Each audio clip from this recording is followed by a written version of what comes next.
प्रार्थना करूया आपण की त्या परमेश्वरा धन्यवाद देतो. आज पुन्हा तू आम्हाला एकत्र केलेला आहे आणि धन्यवाद परमेश्वर तू आमच्यामध्ये आहे.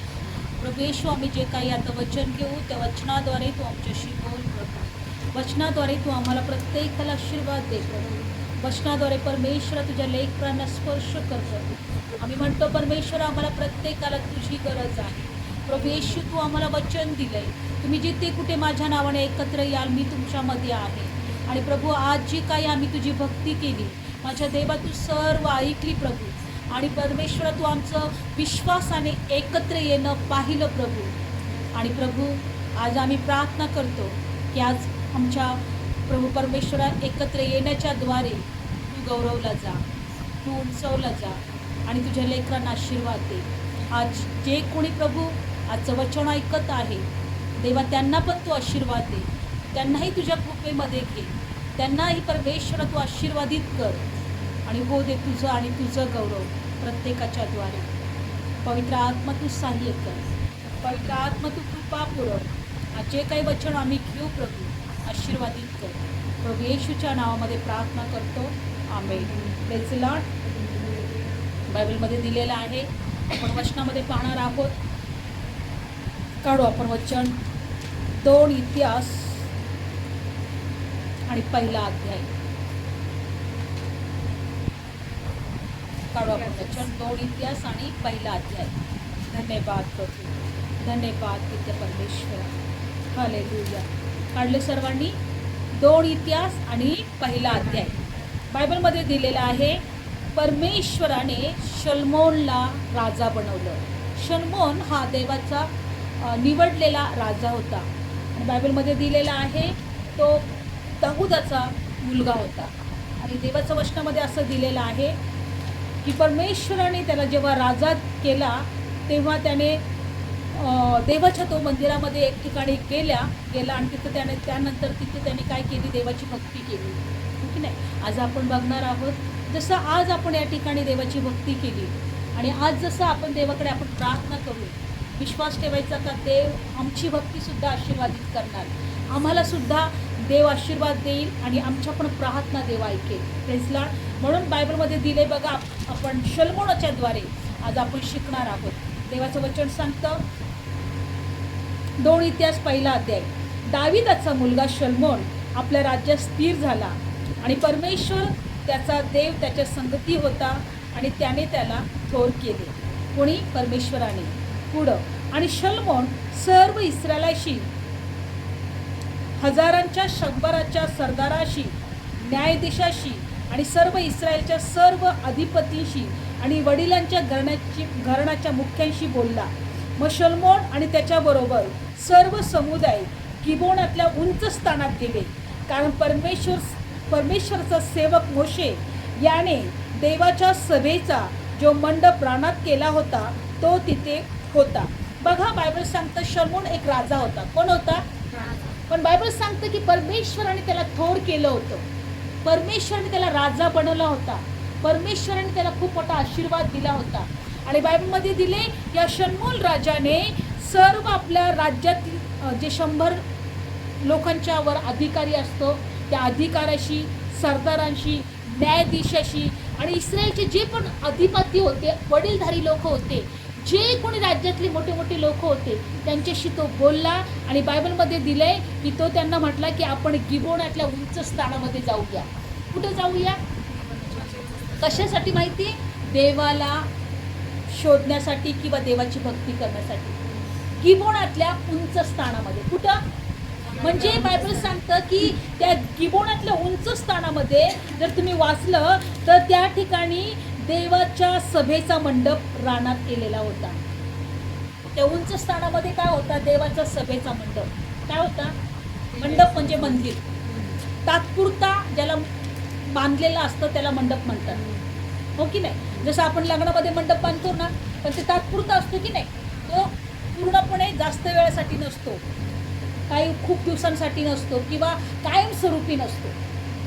तसं बायबल सांगतं की मोशेने रानामध्ये, त्या गिबोनातल्या रानामध्ये एक मंडप बांधला होता.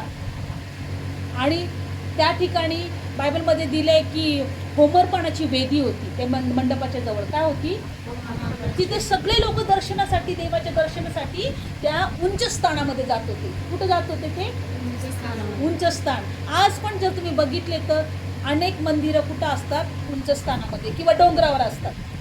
आपल्या भाषामध्ये कित्येक लोक डोंगर चढून चढून जातात की नाही? मंदिरामध्ये देवाच्या जातात की नाही? काही काही लोक कितीही ऊन बघणार नाही, काही बघणार नाही, पण डोंगर चढून देवाच्या दर्शनासाठी वरती. तसं हा राजा हा सगळ्या राज्यातल्या काही वडीलधारी लोकांना, अधिपती लोकांना, सरदार जे तिथले जे काम करणारे होते, राज्य पाहणारे लोक होते, या सगळ्यांची बोलला. सगळ्यांना एकत्र घेतलं, आपल्या बरोबर घेतलं आणि गिबोनातल्या उंच स्थानावर जिथं मंडप होता, त्या मोशाने तिथं मंडप बनवला होता, देवाचं वसतिस्थान जिथं बनवलं होतं, देवाची वेदी जिथं होती, त्या ठिकाणी सगळे एकत्र मिळून तिथं गेले. आणि बायबल सांगतं का त्याने काय केलं बघा. बायबलमध्ये दिलंय 5वं वचन किंवा 4थ्या वचनापासून वाचू. परंतु दाविदाने देवाच्या कोशासाठी जे स्थान तयार केले होते, त्या स्थानाकडे दाविदाने कोश आणि किर्यात येरीमाहून वर आणला होता, कारण त्याने त्यासाठी यरूशलेमेमध्ये डेरा दिला होता. बायबलमध्ये दिलेला आहे, पण दावीद राजाने त्या कराराचा जो कोश या मंडपामध्ये ठेवायला पाहिजे तो त्यांनी यरूशलेमेमध्ये आणला होता. पण तिथं काय होती? होमार्पणाची वेदी होती. त्या मंडपाच्या समोर काय होती? वेदी. पण कराराचा कोश तिथं नव्हता, कारण मंदिरामध्ये कराराचा कोश राहायला पाहिजे होता, पण त्या कराराचा कोश तिथून बाहेर काढलेला होता. त्याला बहुतेक खूप काही गोष्टी त्याच्यामुळं, म्हणजे ते का घडलं ते पण आपल्याला ते जाणून घ्यायचं नाही. पण ह्या ठिकाणी एक गोष्ट पाहायची आहे. एक राजा होता, तरी तो देवाला शोधायला कुठे गेलाय? उंच स्थानामध्ये, राणामध्ये, सभामंडपामध्ये. आणि बायबल सांगतं की त्या ठिकाणी वेदी होती. बघा 5वं वचन. आणि जी पितळी वेदी हुराचा मुलगा उरी याचा मुलगा बसालेल याने केली होती, ती त्याने परमेश्वराच्या मंडपापुढे ठेवली होती. आणि देवाला शोधायला शलोमोन समुदाय तिच्याकडे गेले. त्या मंडपाच्या समोर काय होतं? पितळी वेदी होती. काय होती? वेदीवर काय करायचे माहिती? होमार्पण करायचे. काय करायचे? मेंढरं अर्पण करायचे. कुणाला काही नवस कुणी केलेला असेल किंवा कुणाला नाही का जीवनामध्ये काहीतरी चांगल्या गोष्टी घडल्या असतील, मग देवाची उपकार स्तुती करायचे, कुणाला नवस फेडायचे, कुणाला प्रार्थना करायची, मग ते त्या वेदीच्या जवळ जायचे. आणि बायबलमध्ये दिले का त्या ठिकाणी एक पितळी वेदी होती. आणि सगळे लोक, जे लोक देवावर विश्वास ठेवायचे, ते लोक त्या वेदीजवळ जायचे. रानामध्ये गिबोनातल्या उंच स्थानाकडे जायचे. कुठं जायचे? आणि बायबल सांगतात त्या दिवशी काय केलं बघा शलोमोनाने. 6वं वचन. आणि शलोमोनाने तिकडे वर जाऊन जी पितळी वेदी सभामंडपाच्या यहोवाच्या पुढे केली होती, तिच्यावर 1000 होमार्पणे केली. काय केली त्यांनी? 1000 होमार्पण. काय केली? जी पितळी वेदी सभास्थानाच्या पुढे त्यांनी ठेवलेली होती, सगळे लोक जाऊन शलोमोन राजा आणि बाकीचे 1000 लोक किंवा त्याहीपेक्षा जास्त लोक तो राज्यातून घेऊन गेला. आणि तिथं त्या रात्री त्यांनी 1000 होमार्पण. किती होमार्पण? 1000. लक्षपूर्वक ऐका, कारण शलोमोन हा राजा झाला होता आणि देवाला त्याला उपकारस्तुती द्यायची असेल, देवाला त्याला धन्यवाद द्यायचा असेल, पूर्वी यज्ञ करायचे. आज पण काही लोक नवस केल्यावर देतात ना, होमार्पण करतात ना, काही नारळ फोडतात. काही जगातले लोक काय करतात? मी तुला 21 नारळ फोडेल, ऐक ना, बोलतात की नाही? किंवा मी तुला कोकरू कापेल, करतात की नाही नवस? आणि मग जातात की नाही का जंगलामध्ये? कोकराचं जेवण काहीतरी असतं, ते जेवणाचं आपल्याला काय माहीत नाही नाव वगैरे, पण करतात की नाही? तसं त्या काळामध्ये या शलोमोन राजाने पण काय केलं? 1000 होमार्पण केली. देवाला शोधायला गेले, देवाच्या वेदीजवळ गेला आणि होमार्पण केले. आणि बायबल सांगतं तेव्हा त्या काळामध्ये, मोशेच्या काळामध्ये तशी पद्धत होती. मोशेने सांगितलं होतं का जो देवावर विश्वास ठेवतो त्यांनी आपल्या खुशीचं होमार्पण आणा, कोणी उपकार स्तुतीचं होमार्पण आणा, कोणी पश्चातापाचं अर्पण आणा. माझं प्रभू, मी पश्चाताप करतो, मला क्षमा कर आणि मी त्याच्याबद्दल काहीतरी देत आहे, पापांची क्षमा मिळण्यासाठी. पण येशू आज होमार्पण झालाय. तो एकदाच त्या वेदीवर, त्या वधस्तंभावर तो अर्पीला गेला, आमच्या सर्व पापांची त्यांनी क्षमा केली आणि तो एक कोकरू, एक होमार्पण बनला, एक पश्चातापाचं अर्पण बनला. आणि बायबलमध्ये दिलं की आता आम्हाला अर्पण करायची गरज नाही. आणि बायबल सांगतं की हा राजाने काय केलं, 1000 होमार्पणे केले. पण काय झालं पुढं माहिती आहे, वचनामध्ये असं दिलेलं आहे की त्या रात्री देव शलोमोनाला दर्शन देऊन म्हणाला, मी तुला काय द्यावे ते माग. होमार्पण पाहून परमेश्वर हे बघतो की अरे माझे लोक माझ्याकडे आलेत, ते रानात आलेत, ते उंच स्थानामध्ये आलेत, ते मला शोधायला आलेत. आणि त्यांनी पाहिलं का त्याने मला भक्तीचं अर्पण केलं. जसं आज आपण या ठिकाणी एकत्र आलो, आपण इथं या ठिकाणी प्रार्थना केली, आपण या ठिकाणी देवाला अनेक स्तुती आराधनेचे गाणे गायले, हो की नाही. तसे शलोमोनाने काय केले, उपकार स्तुतीचे त्याने होमार्पण केले. आणि त्याच रात्री परमेश्वर त्याला प्रसन्न झाला आणि परमेश्वर त्याला काय म्हटला, तुला जे काही मागायचं ते माग, मी तुला त्याच्याबद्दल तुला काय देऊ.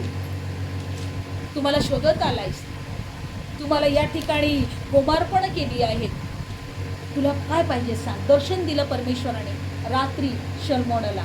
मग शलोमोनाने काय म्हटलं बघा देवाला. मग शलोमोनाने देवाला म्हटले, तू माझा बाप दावीद याच्यावर मोठी प्रेमदया दाखवली होती आणि त्याच्या ठिकाणी मला राजा केले आहे. तर आता हे देवा, माझा बाप दावीद याला दिलेले वचन तू स्थापित कर, कारण तू मला पृथ्वीच्या राजकणां इतक्या पुष्कळ लोकांवर राजा केला आहे. बघा बायबल सांगतं की त्या शलोमोनाने देवाकडे काय प्रार्थना केली की माझ्या बापाला जे काही तू वचन दिलं होतं तू ते स्थापित कर. म्हणजे त्याच्या बापाला त्याने सांगितलं होतं, परमेश्वराने दावीद राजाला सांगितलं होतं का मी तुझ्या राजगादीवर तुझ्या मुलाला बसवे, त्याचं राज्य स्थापित करेन आणि त्याचं राज्य कधीही राहणार नाही आणि मी त्याला स्थिर करेन, मी त्याला खूप आशीर्वादित करेन. आणि म्हणून हे वचन शलोमोनाने ऐकलं होतं. परमेश्वराने माझ्या बापाला काय वचन दिलेलं आहे, म्हणे ते तू स्थापित कर. तुझे वचन तू दिलेलं आहे ना, ते काय कर, ते पूर्ण कर. आज सुद्धा जेव्हा आपण प्रार्थनेमध्ये बसतो आणि जर आपल्याला देवाचं वचन मिळालेलं असतं की मी तुला आशीर्वाद देईन, तर देवा प्रभू तू जे वचन सांगितलेलं आहे, तू वचन जे मला दिलेलं आहे ते तू पूर्ण कर. म्हणजे आपण देवाच्या वचनावर किती विश्वास ठेवतो हे देव पाहतो. बघा त्याच्या बापाला दिलेलं वचन त्याची तो आठवण करून देतोय देवाला आणि काय सांगतोय की माझ्या बापाला जे आशीर्वाद तू दिलेले आहेत किंवा जे वचन तू दिलेलं आहे ते तू पूर्ण कर. आणि अजून काय मागतोय बघा. आणि 10वं वचन, आता या लोकांपुढे मी बाहेर जावे, आत यावे म्हणून मला बुद्धी आणि ज्ञान दे, कारण तुझ्या ह्या मोठ्या लोकांचा न्याय कोणाला करता येईल. बघा त्यांनी काय मागितलं, बुद्धी आणि ज्ञान. काय मागितलं, तो म्हटला ह्या लोकांच्या वर तुम्हाला राजा केलेला आहे आणि ह्या लोकांपुढे मी जाणार येणार आहे, पण तो म्हटला की मी आत जावे आणि बाहेर यावे किंवा ह्या लोकांना सांभाळण्यासाठी, हे राजपद सांभाळण्यासाठी मला तू बुद्धी आणि ज्ञान दे. काय मागितलं, बुद्धी आणि ज्ञान. आज आपण मागतो का देवाकडे बुद्धी आणि ज्ञान. आज आपण देवाला म्हणतो मला हे पाहिजे, मला ते पाहिजे, मला अशा आशीर्वाद पाहिजे, हो की नाही. माझ्या जीवनामध्ये ह्या सगळ्याच अडचणी आहेत, माझ्या जीवनात हे सगळे त्रास आहेत, माझ्या जीवनामध्ये ह्या सगळ्या गोष्टी आहेत आणि आपण देवाकडे आमच्या जीवनातले सगळे सुख मागतो, पण आपण ज्ञान मागत नाही. आपण काय मागत नाही, आज आपण देवाला काय म्हटलं पाहिजे, प्रभू मला ज्ञान दे, प्रभू मला बुद्धी दे, प्रभू मला समज दे. तुम्हाला माहिती आहे, तुम्ही जेव्हा अशी प्रार्थना करता ना तेव्हा देव आनंदित होतो. काय होतो, तेव्हा देव खुश होतो. म्हणून शलोमोन राजाला देव काय म्हटलं माहिती आहे, पुढचं वचन बघा. मग 11 वचन, मग देवाने शलोमोनाला म्हटले की हे तुझ्या मनात होते, तू धन, द्रव्य किंवा सन्मान किंवा आपल्या वैरांचा जीव किंवा दीर्घ आयुष्य पण तू मागितले नाही, पण ज्या माझ्या लोकांवर मी तुला राजा केला आहे त्यांचा न्याय करावा म्हणून तू आपल्यासाठी बुद्धी आणि ज्ञान मागितली. तर यामुळे तुला बुद्धी ज्ञान दिली आहे आणि तुझ्या पुढे जे राजे होते त्यांना ते मिळाले नाही आणि तुझ्यानंतर जे होतील त्यांना पण ते मिळणार नाही. एवढे धन, द्रव्य, सन्मान मी तुला देईन. आणि मग शलोमोन गिबोनातल्या उंच स्थानाच्या सभा मंडपावरून यरूशलेमेस आला आणि इस्रायलवर तो राज्य करू लागला. बघा परमेश्वर त्याच्याशी बोलला का तू माझ्याकडे धन मागितलं नाही, तू माझ्याकडे दीर्घायुष्य मागितले नाही, तू तुझ्या शत्रूचा जीव किंवा शत्रूवर विजय मागितला नाही, का मला खूप शत्रू आहेत, मला त्याच्यावर विजय दे, किंवा मला धन दे, किंवा मला तू दीर्घ आयुष्य दे. पण तू ज्या लोकांवर मी तुला राजा बनवलेला आहे त्यांचा न्याय करण्यासाठी तू ज्ञान आणि बुद्धी मागितली. आज देवाला म्हणायला पाहिजे, प्रभू हे जीवन जगत असताना, माझ्या घरामध्ये मी संसार करत असताना, मी शिक्षण घेत असताना, मी कामावर जात असताना, प्रभू मला तू ज्ञान आणि बुद्धी दे. आज देवाकडे पण आम्हाला या गोष्टी मागणं गरजेचं आहे, ज्ञान आणि बुद्धी. कारण बायबल सांगतं की जो ज्ञान मागतो त्याला धन पण मिळते.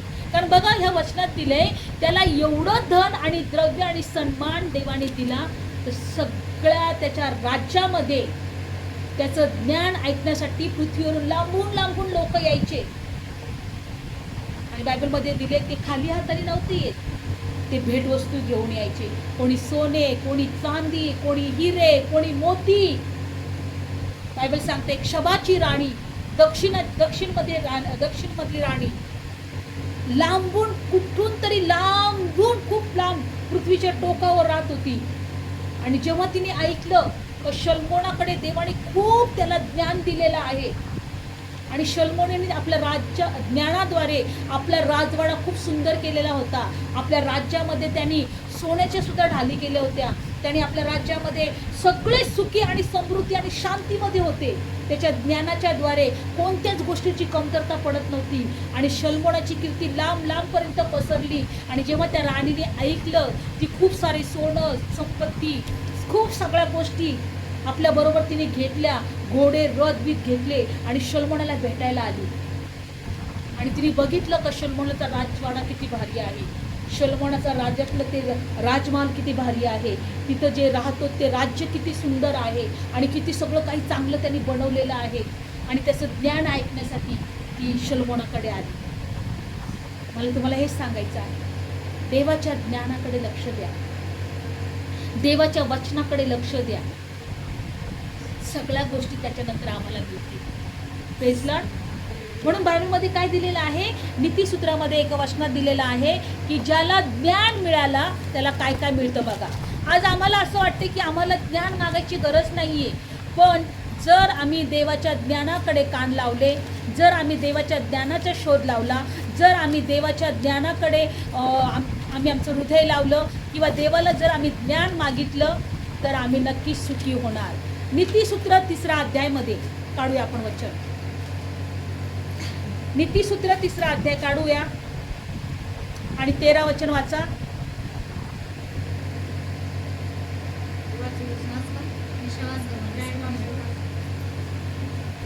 ज्या मनुष्याला ज्ञान सापडले तो मनुष्य विवेक पावला, तो सुखी आहे. कोण सुखी आहे? म्हणून बायबल सांगतं, परमेश्वर एका ठिकाणी म्हटला की माझे लोक ज्ञानामुळे नाश पावत आहेत, अज्ञानामुळे नाश पावत आहेत. म्हणून आज आम्हाला काय मिळवायचं आहे? ज्ञान. काय मिळवायचं आहे? जर तुम्हाला आशीर्वादित व्हायचं आहे तर ज्ञान मिळवा. जर देवाची कृपा तुमच्यावर पाहिजे तर ज्ञान मिळवा. म्हणजे ज्ञान कशाने मिळेल? देवाच्या वचनाद्वारे. बघा या वचनात काय दिलंय, ज्या मनुष्याला ज्ञान सापडले, जो मनुष्य विवेक पावला, तो सुखी आहे, कारण त्याची प्राप्ती रुपयाच्या प्राप्तीपेक्षा, त्याचा लाभ उत्कृष्ट सोन्यापेक्षा उत्तम आहे. Praise Lord. म्हणून जर तुम्ही देवाकडे याल तर देवाला म्हणा, प्रभू आज मला तुझं ज्ञान पाहिजे, आज मला तुझं वचन पाहिजे, आज माझा कान तुझ्या शब्दाकडे लावायचं आहे, माझं हृदय तुझ्या वचनांकडे लावायचं आहे. कारण याच्याद्वारेच आम्हाला काय मिळेल? संपत्ती मिळेल. ज्या माणसाला ज्ञान मिळालं तो सुखी आहे. आणि बायबल सांगतं ते उत्कृष्ट सोन्यापेक्षा उत्तम आहे. 15 वचन, माणकापेक्षा मौल्यवान आणि सर्व इष्ट पदार्थ त्याच्याशी समतोल नाही. दीर्घ आयुष्य त्याच्या उजव्या हातात आहे, धन आणि सन्मान त्याच्या डाव्या हातात आहे. कशाच्या हातात? ज्ञानाच्या. म्हणा, कशाच्या हातात? त्याच्या उजव्या हातात दीर्घ आयुष्य आहे, हा. त्याच्या डाव्या हातात धन व गौरवही आहे. Praise Lord. पण आम्ही काय करतो? आम्ही ज्ञानाकडे कमी लक्ष लावतो, वचनाकडे कमी लक्ष लावतो आणि आमच्या परिस्थितीकडे जास्त लक्ष लावतो, देवाकडे कमी लक्ष लावतो. बघा, शलोमोन हा राजा असून सुद्धा उंच स्थानाकडे रानात गेलाय, जंगलात गेलाय. आपले सर्व सरदार, अधिपती, सर्व वडीलधारी लोक, राज्यातले सगळे लहान थोर लोक यांना तो घेऊन गेला देवाकडे, देवाच्या सभा मंडपामध्ये. आणि समोर वेदी असताना त्या वेदीवर त्याने 1000 होमार्पण अर्पण केली. आणि बायबलमध्ये दिले की देव त्याचा होमार्पणाने खुश झाला, आनंदित झाला. आणि देवाने स्वप्नात त्याला दर्शन दिले आणि देव म्हटला, माग तुला माझ्याकडून काय मागायचे. आणि शलोमोन राजा म्हटला, प्रभू तू या सर्व राज्यावर तुम्हाला राजा केलेला आहे, या सगळ्या लोकांचा न्याय कसा मी करणार, या सगळ्या लोकांना मी कसं सांभाळणार, या सगळं जे राजपद आहे ते मी कसं चालवणार, ते सगळं चालवण्यासाठी मला ज्ञान दे. Praise Lord. शलोमोनाला माहित होता एक देव आहे, तोच मला ज्ञान दे. आणि देव म्हटला, अरे तू दीर्घ आयुष्य मागितलं नाही, तू सोनं मागितलं नाही, मोठी संपत्ती मागितली नाही, तुझ्या जे विरोधी आहेत, जे तुझे जे शत्रू आहेत, त्या शत्रूवर तू विजय मागितला नाही, पण तू ज्ञान मागितलंयस. परमेश्वर म्हटला की ज्ञानाबरोबर तुला सर्व मी देणार, सन्मान, सोनं, संपत्ती आणि दीर्घ आयुष्य. आज मला तुम्हाला एकच सांगायचं, जर तुम्ही परमेश्वराच्या ज्ञानाकडे तुमचं हृदय लावाल, तुमचं मन लावाल, ते देवाकडे मागाल, जगामध्ये तुम्ही सुखी व्हाल. Praise Lord. जगामध्ये काय व्हाल? कारण बायबल सांगतं की परमेश्वराचं भय आम्हाला कळेल. जेव्हा आम्ही देवाचं ज्ञान प्राप्त करू तर देवाच्या गोष्टी आम्हाला कळतील, देव कोण आहे हे आम्हाला कळेल, आम्ही जगामध्ये काय आहेत, का आहोत ते आम्हाला कळेल, आमच्यासाठी देवाकडे काय योजना आहेत त्या आम्हाला कळतील. मग आम्ही देवाचं भय आम्ही धरायला लागू. नाही मला देवाकडे आलं पाहिजे, नाही मला प्रार्थना केली पाहिजे, नाही मला वचन वाचलं पाहिजे, मला ज्ञान मिळवलं पाहिजे. बायबल सांगतं की परमेश्वराचं भय धरणं म्हणजे ज्ञानाचा प्रारंभ आहे. काढूया आपण वचन, योबाचं पुस्तक 28 अध्यायमध्ये. योबाचं पुस्तक 28 अध्यायमध्ये. योबाचं पुस्तक काढलं, 28 अध्याय काढूया आपण वचन.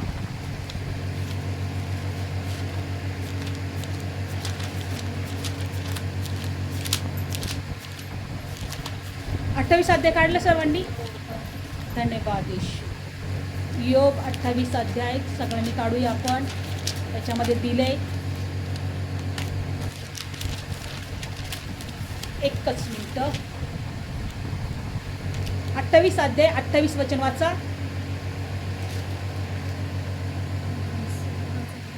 अध्याय 28 वचन. हा. तो मानवास म्हणाला, पहा प्रभूचे भय धरणारे हेच ज्ञान होय, दुष्टतेपासून दूर राहणे हेच ज्ञान होय. बस, परमेश्वराचं भय धरणं हे ज्ञान आहे आणि वाईटापासून दूर जाणं ही बुद्धी आहे. Praise Lord. परमेश्वराचं भय धरणं काय आहे? ज्ञान आहे. आणि वाईटापासून दूर जाणं ही बुद्धी आहे. आज ज्या वेळेस आम्हाला परमेश्वराचं वचन कळतं, ज्या वेळेस आम्ही परमेश्वराला शोधतो, ज्या वेळेस आम्ही परमेश्वराचं ज्ञान आम्हाला प्राप्त होतं, ॲटोमॅटिक आमच्यामध्ये एक भय येतं. तर नाही देव मला बघतो, नाही देवाची इच्छा. खूप छान. त्या दिवशी एका सेवकाने, मी काल एका मीटिंगमध्ये गेले होते परवा दिवशी, मला मी ते उद्या पण सांगणार आहे. खरोखर त्यांनी इतकं साधू सुंदर सिंगच्याबद्दल सांगितलं. साधू सुंदर सिंग हे एका वेगळ्या जातीमध्ये होते, त्यांच्या श्रेष्ठ जातीमध्ये मोठ्या, आणि ते लोक ख्रिश्चन लोकांचा छळ करायचे. तो ख्रिश्चन लोकांचा खूप विरोध करायचा. ख्रिश्चन लोक त्याला आवडत नसायचे. ख्रिश्चन लोक म्हणायचे हे बाहेरचा देश आहे, हे बाहेरचा देशातला तो देव आहे.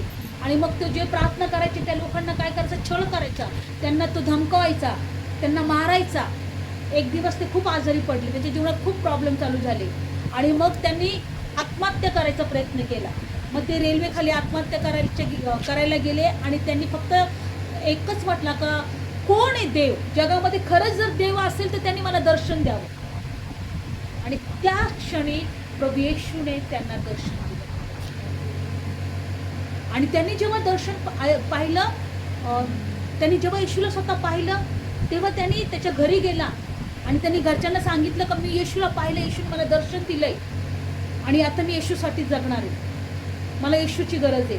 त्याचे घरचे लोक त्याला म्हणायला लागले, अरे ती ख्रिश्चन लोकांचा देव आहे, तू त्याच्या मागे जाऊ नको, त्याच्यावर विश्वास ठेवू नको. नाही नाही म्हणे, मला स्वतः दर्शन दिलेलं आहे. त्याचे घरचे लोक म्हटले, तुला आम्ही धन देतो, तुला संपत्ती देतो, तुझी ही सगळी जमीन आहे तुझ्या नावावर करतो, पण तू त्या देवाकडे जाऊ नको, तू ख्रिश्चन होऊ नको. तू म्हणतो मला सगळं, मला काहीच नाही पाहिजे, मला फक्त येशू पाहिजे. आणि त्याने घर सोडलं, त्याने ते वस्त्र अंगावर साधू संतांचे जे कपडे असतात ते घातले आणि त्याने बाहेर पडला. मी त्यांचं पिक्चर पाहिलं, त्यांना खूप शाळातून जावं लागलं, खूप त्रासातून जावं लागलं, पण ते प्रत्येक गोष्ट देवाला विचारायची. त्याने एक किस्सा सांगितला, मी ते खूप छान, मला ते इतकं आवडलं. त्याने एक किस्सा सांगितला की ते म्हटले ही प्रत्येक गोष्ट त्यांनी त्याच्या पुस्तकात लिहिलेलं आहे, मी देवाला विचारून करत होता. ते म्हणते मला एकदा केस कापायचे होते आणि मी प्रार्थना करायला लागलो, प्रभू मी केस कापायला जाऊ का? देवाने त्यांना सांगितलं नको जाऊ. त्या दिवशी ते गेलेच नाही. ते दुसऱ्या दिवशी पण प्रार्थना करायला लागले, तेव्हा मी केस कापायला जाऊ का? देव म्हटला नको जाऊ. देव त्यांची वाणी अक्षरशः त्यांना ऐकायला यायची. मग तिसऱ्या दिवशी परत त्यांनी प्रार्थना केली, तेव्हा मी केस कापायला जाऊ का? देव म्हटलं जा. आणि मग त्या दिवशी ते खूप खुश झाले आणि खुश झाल्यानंतर ते न्हाव्याच्या दुकानामध्ये गेले आणि खूप आनंदित होते. अरे मला आज देवाने हो म्हटलंय, अरे नाही का, खूप खुश होते एकदम, म्हणजे चेहऱ्यावर त्यांचं खुश दिसत होतं, त्यांचं आनंदी होते. आणि तो न्हावी तो केस कापता कापता म्हटलं, अरे तुम्ही आज एवढे आनंदित काय, तुमच्या चेहरा वेगळंच खुशी दिसते. ती म्हणते मला देवाने आज सांगितले तू आज केस कापायला जा. म्हणजे तू देवाला विचारून आलंय? ती म्हणे हा, मी प्रत्येक गोष्टी मी माझ्या देवाला विचारतो. मग ते म्हटले की काय विचारलं तू देवाला? म्हणे मी 2 दिवस झाले मी प्रार्थना करतो, देवाला विचारत होतो मी आज जाऊ का केस कापायला, आणि 2 दिवसापासून देवाने मला सांगितलं तू जाऊ नको, पण आज मला देवाने परवानगी दिली की आज देव म्हटला जा. तो म्हटला खरोखर देव तुझा बरोबर आहे. म्हटलं का? म्हणजे 2 दिवसापासून दुकानच बंद होते. प्रेसला तो काय म्हटलं, नाही आजच मी दुकान चालू केलंय. माझं दुकान 2 दिवसापासून काय होतं, बंद होतं, म्हणून तुझा देव तुला सांगत होता तू जाऊ नको. आणि मग त्या न्हाव्याला पण कळलं, अरे खरंच ज्या देवावर हा विश्वास ठेवत आहे तो देव जिवंत आहे, तो देव प्रार्थना ऐकणार आहे, तो देव आपल्याला योग्य मार्ग दाखवणार आहे, आम्ही फक्त प्रार्थना केली पाहिजे. आणि मग ते म्हटले खरंच, ते प्रत्येक कपडे सुद्धा घालताना, देवा आज हे कपडे घालू का, हा कलर घालू का, तो कलर घालू का. माझ्या लाईफमध्ये पण मी हा अनुभव घेतलाय. आज मी प्रभू कोणती साडी घालू, ही घालू का. मी कधी कधी एक साडी ठरवलेली असतं, समजा एक ड्रेस ठरवलेलं असतं की आज मी हा घालेल, पण उद्या मी दुसरंच काढते. मग मी म्हणत असं नाही की देवाची इच्छा नाही मी हे घालावं म्हणून. मी त्या दिवशी खूप ठरवलं होतं, मायवारच्या दिवशी वेगळी साडी घालायची, काढून पण ठेवली होती, पिशवी सुद्धा नवीन, त्याच्यापेक्षा भारी जी घातली होती त्याच्यापेक्षा भारी साडी होती, पण ऐन वेळेस जिला पिको फॉल पण नाही ती साडी मला घालावी लागली. माहीत नाही की देवाची काय योजना होती. मला तुम्हाला हे सांगायचे, छोट्या छोट्या गोष्टीमध्ये जेव्हा तुम्ही म्हणाल ना देवा मी असं करू का, देवा मी तसं करू का, ते तुम्हाला योग्य ते मार्ग दाखवेल. म्हणून आज शलोमोन राजाने काय म्हटलं, प्रभू मला ज्ञान दे, मला काही नको, मला तुझं ज्ञान पाहिजे. देवाने त्याला सगळं काही ज्ञान बरोबर सगळ्या गोष्टी दिल्या, धन दिलं, सन्मान दिलं, दीर्घायुष्य दिलं, सगळ्या गोष्टी दिल्या. आज सुद्धा आम्हाला एकच गोष्ट प्रभूला म्हणायला पाहिजे, तुझं ज्ञान दे, की तेव्हा जेव्हा ज्ञान आमच्याकडे येतं आम्ही सुखी होतो. धन सन्मान त्याच्या उजव्या हातात आहे आणि दीर्घ आयुष्य त्याच्या डाव्या हातात आहे, असं दिलेलं आहे. म्हणून आम्हाला प्रयत्न करा, काहीही कठीण परिस्थिती असू द्या, कितीही कठीण परिस्थिती असू द्या, मला देवाचं वचन ऐकायचं. सैतानाची इच्छा नाही की तुम्ही देवाकडे यावं, तुम्ही वचन ऐकावं, तुम्ही प्रार्थना कराव्या. सैतान तुम्हाला अडचणी आणण्यासाठी आहे, पण देव कधीही तुमच्या अडचणी दूर करण्यासाठी आहे. त्याला एकच म्हणायचं, प्रभू माझी इच्छा आहे तुझ्या जवळ यायची, माझे मार्ग मोकळे कर, माझ्या प्रार्थना आहे, मला तुझ्या उपस्थितीत राहायचं आहे, मला तुझी स्तुती करायची, मला तुझी भक्ती करायची, मला तुझी आराधना करायची, मला तुला शोधायचं आहे. आणि जेव्हा तुम्ही देवाचं, बायबल सांगतं परमेश्वरचं भय हे ज्ञानाचा प्रारंभ आहे आणि वाईट गोष्टीचा द्वेष करणं हेच ज्ञान आहे. जेव्हा कळतं आम्हाला देवाचं भय, ॲटोमॅटिक वाईट गोष्टीचा आम्ही द्वेष करतो. ॲटोमॅटिक आम्हाला समजत नाही खूप टी व्ही बघणं नाही, हे चुकीचं आहे, आम्हाला देवाला शोधायला पाहिजे, आम्हाला प्रार्थना केली पाहिजे. नाही सारखं मोबाईल, आम्हाला कळालं मोबाईल घेणं सारखं. मी सकाळी उठल्यानंतर पहिले आपण मोबाईल बघतो, पण आता मी नाही, पहिली प्रार्थना करते, बराच वेळ देवाच्या बरोबर राहते, बराच वेळ, मग 8, 9, 9:30, 10च्या नंतर मी माझे मोबाईल सुरू करते. आणि की का? पहिला वेळ मला फक्त देवाला द्यायचं, मला माझा देव बघतो. आणि जेव्हा आम्ही असं भय करतो, देवाचं ज्ञान आम्हाला प्राप्त होतं. डोळे बंद करूया. धन्यवाद येशू, धन्यवाद देवा, धन्यवाद येशू. देवा शल्मोनाला तू दर्शन दिलं, शल्मोनाची तू भेट घेतली तर. शल्मोनाने जेव्हा होमार्पण वेदीवर अर्पण केले, त्याच रात्री परमेश्वर शल्मोनाला भेटला. शल्मोनाशी तो बोलला, माग माझ्याकडे तुला काय पाहिजे. आणि शल्मोनाने ज्ञान मागितले आणि देवाला हे आवडलं तर शल्मोनाने ज्ञान मागितले. आज आम्ही म्हणतो की आम्हाला तुझं ज्ञान पाहिजे. आज आम्ही म्हणतो परमेश्वरा आम्हाला पण तू आकर्षून घे, आमचं चित्त पण तुझ्याकडे लागलं जाऊ दे, आमचं हृदय पण तुझ्याकडे लागलं जाऊ दे. आज या जगामध्ये आम्हाला परमेश्वरा दे बाप्पा तू निवडलेला आहे. आमच्यातला कठीणपणा दूर कर, आमच्यातली कमजोरी दूर कर, आमच्यामध्ये न आवडणाऱ्या गोष्टी काढून टाक, न आवडणारे विचार काढून टाक, न आवडणारं बोलणं काढून टाक. आमचा जो स्वभाव तुला जो आवडत नाही तो स्वभाव तू काढून टाक आणि आम्हाला घडव, आम्हाला तयार कर. आमच्यामध्ये तुझं गौरव होते प्रभू, आम्हाला बदलायचं आहे प्रभू. तुझा स्वभाव आमच्यामध्ये येऊ दे प्रभू, तुझं ज्ञान आमच्यामध्ये प्रकट कर प्रभू, तुझं भय आमच्यामध्ये येऊ दे प्रभू, हे आमच्यामध्ये तुझं गौरव होते. धन्यवाद यीशु, धन्यवाद यीशु, धन्यवाद यीशु.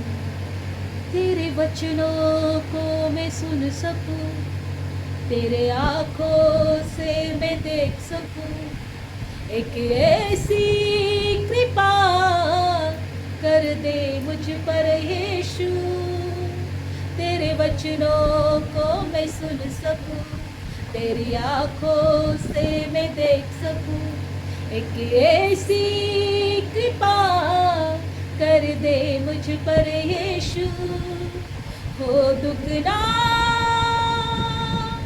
और ताजा हो अभिषेक आज मुझ पे, हो दुगना दुगना पहले से ज्यादा ज्यादा हो अभिषेक आज मुझ पे.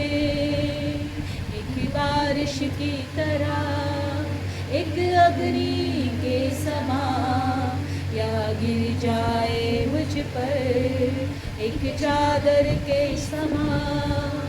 एक बारिश की तरह एक अग्नि के समान या गिर जाए मुझ पर, एक चादर के समान.